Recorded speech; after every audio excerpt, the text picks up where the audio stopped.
Well, I had it in my head to try a turkey soap. Don't ask why. I wanted to do a subtle gradient, and it's subtle.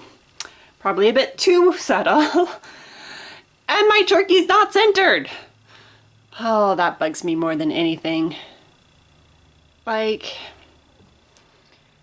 just go with it. It's taking flight. That's what we're gonna say. But it still bugs me that it's not centered.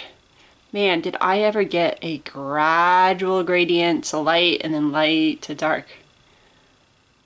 It almost looks like it's just soap fading. But I like the turkey. It was a pain to put together. I got it in my head. I wanted to do a turkey soap. I don't even know why.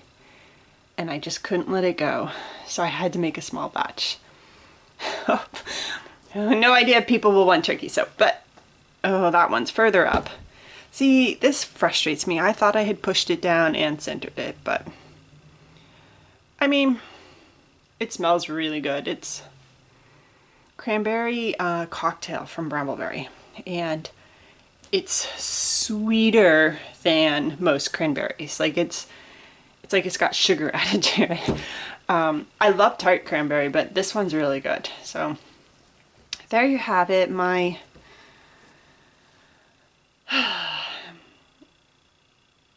turkey soap with my turkey floating off to the top and not centered, but